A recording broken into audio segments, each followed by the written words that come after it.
That was a good introduction.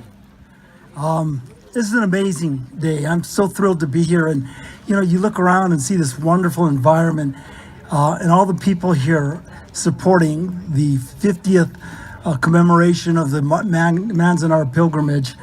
And yet it belies the tragedy, the justice travesty that occurred and the difficult conditions Japanese Americans lived with. You know, I want to thank the Forest Service and the Manzanar Committee for inviting me. It's really an opportunity, a special opportunity to come back here to Manzanar. I grew up in Gardena, like Warren said, and every summer we'd go trout fishing. We'd go up 395 from Lone Pine up to Bishop, fish, and we'd pass by Manzanar all the time, but we never knew what it was. We even didn't know what it represented. And it wasn't until Warren and Victor found this place and were able to start the whole pilgrimage that we understand the true significance of this remarkable place. Because Manzanar has a lot of meaning for us. It's not just a reminder of the past or a lesson for the future. It's an inspiration to us, and it leaves us with a legacy.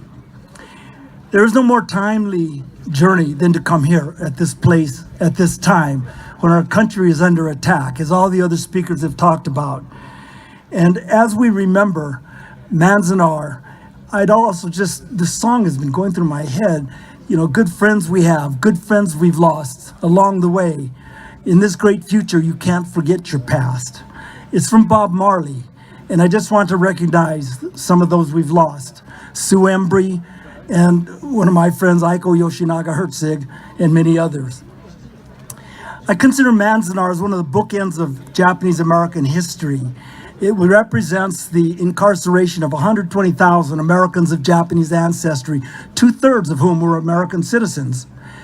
So the young, the old, the infirm, the disabled. It represents financial disasters, lost and destroyed careers, people who were not able to even have adequate food or medical care, dusty barracks, too crowded barracks, the long lines just to go to the latrines or the bathrooms. And perhaps the greatest danger or damage to Japanese Americans was the loss of dignity, the loss of hope, the abject humiliation because of the injustice of these incarceration. And you can remember being branded as spies, as saboteurs, as traitors to a country that you loved.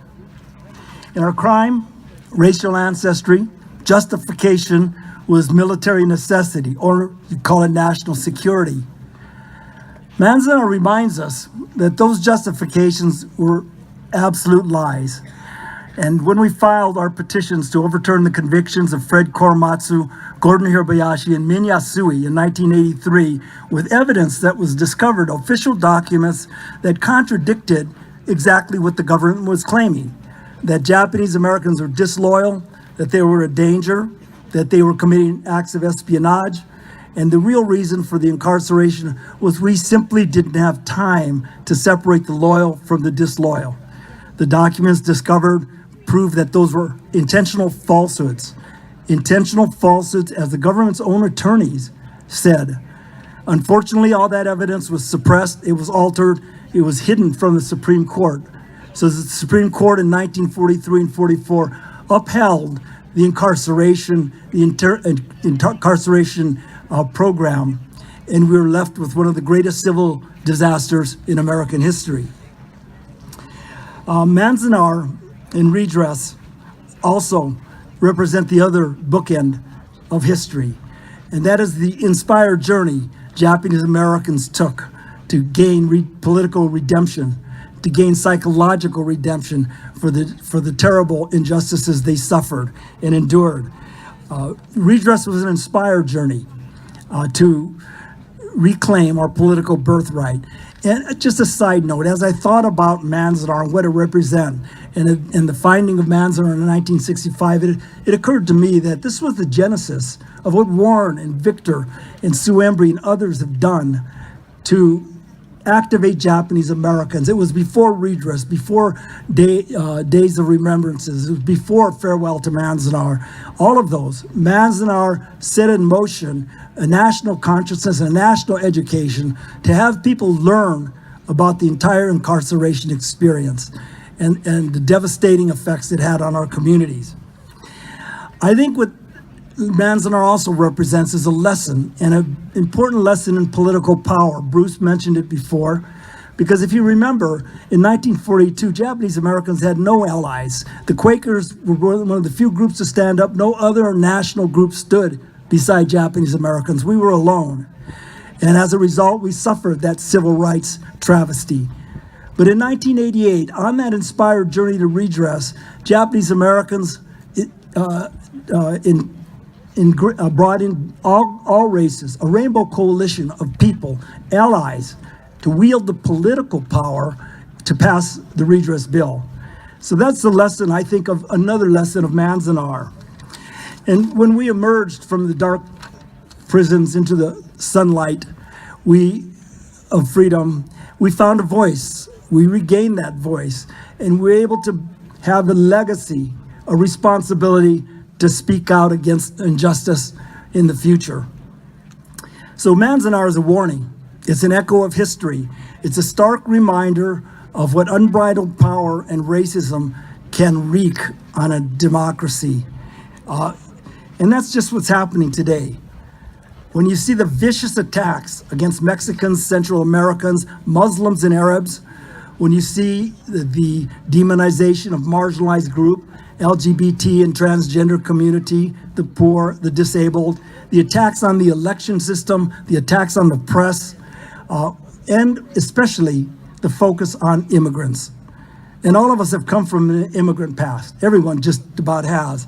And so that it's important for us to fight this war, because it's a war for the soul of this country.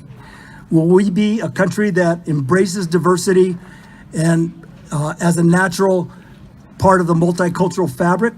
Or will we be a country where white supremacy succeeds and triumphs with its ethnic, religious, and racial cleansing that Trump is essentially proposing? So it's up to us to stand up for those principles. And the lesson of Manzanar is one of those lessons.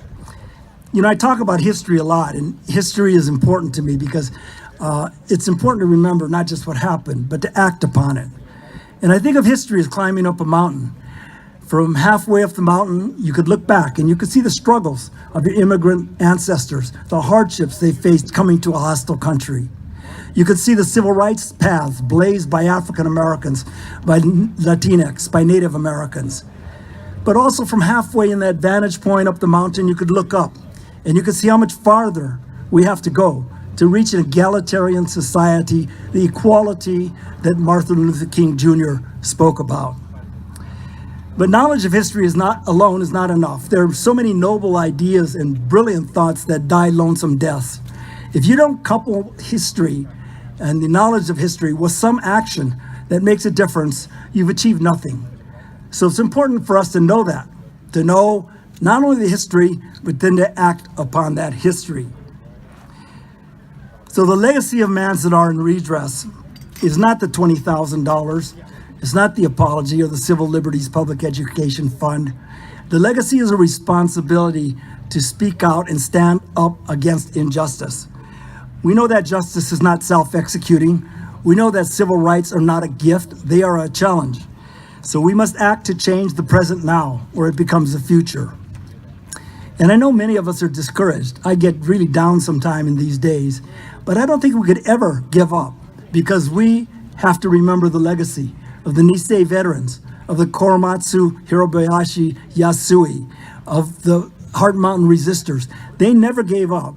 They were imprisoned or fighting on different battlefields to preserve this country at a time when their ebbs and their fortunes were at their lowest. So we could never give up.